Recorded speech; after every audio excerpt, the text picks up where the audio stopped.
Bien le bonjour tout le monde, aujourd'hui donc je vous donne mes 3 conseils à faire avant de commencer sur GetOrient connecté. Alors, premier conseil que je vous donne, c'est surtout avant d'acheter votre véhicule, contrôlez si le véhicule est éligible ou pas au boîtier connecté. Alors, en même temps, vérifiez si votre véhicule personnel, si vous souhaitez louer votre véhicule personnel, soit éligible ou pas pour le boîtier connecté. Soit vous serez obligé de faire soit de main à main, ou soit vous pouvez mettre le boîtier connecté et comme ça, paramétrer votre compte pour que le louer, par exemple, que le week-end, quand vous n'utilisez pas votre véhicule, ou à certaines heures, etc., etc. Donc, ça, c'est possible.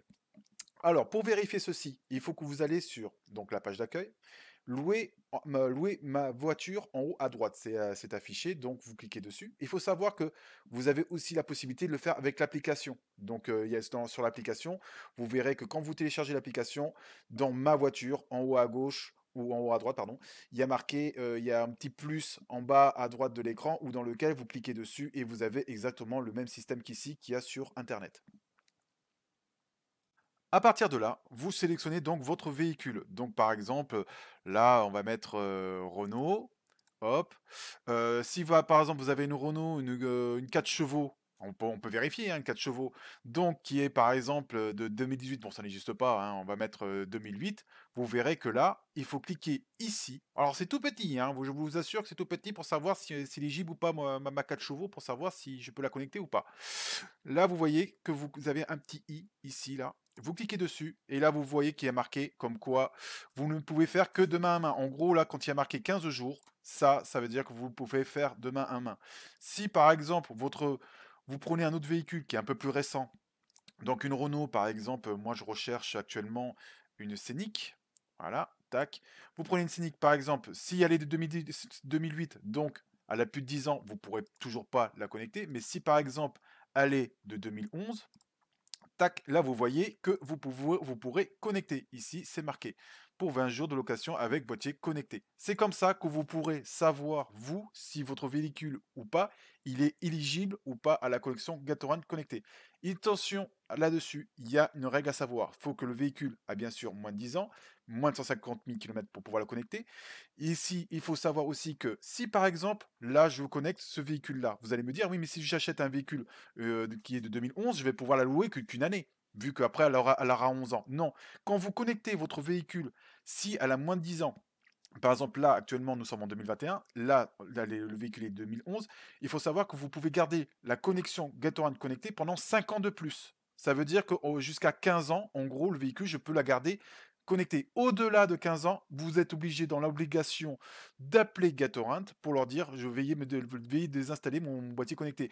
En général, Gatorant va vous faire un appel avant, hein. Donc en général pour les 15 ans, ils vous désactivent directement sur le plateforme le véhicule. Ah, dès que ça atteint 15 ans, paf, vous ne pourrez plus accéder à votre véhicule, vous ne pourrez plus le mettre en location. Et il faut savoir aussi une chose, si votre véhicule a 150 000 km par exemple, il faut savoir que le véhicule va prendre entre 25 et 30 000 km par année, hein, en location. Si vous arrivez au-delà de 200 000 km, c'est à vous, de votre responsabilité, à vous en tant que propriétaire, de désactiver votre annonce et d'arrêter la location de votre véhicule.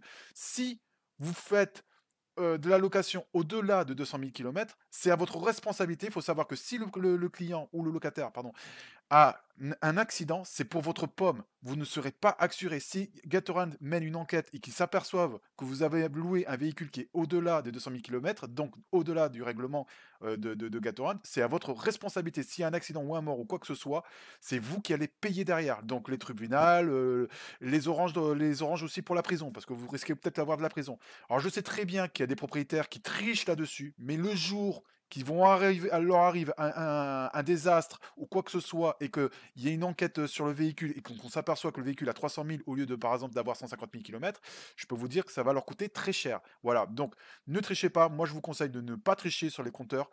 Ne traficotez pas votre compteur, vos kilométrages de compteur, parce que si malheureusement il vous arrive quoi que ce soit avec un locataire, que par exemple il y a un accident grave, il y a des enfants morts ou quoi que ce soit, c'est vous qui allez payer. Deuxième conseil que je vous donne, avant de vous lancer sur Gatorant, regardez où vous allez pouvoir placer votre véhicule.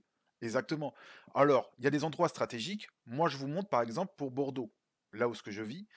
Les endroits stratégiques, la plupart du temps, ça va être soit à la gare de Bordeaux, ou soit l'aéroport.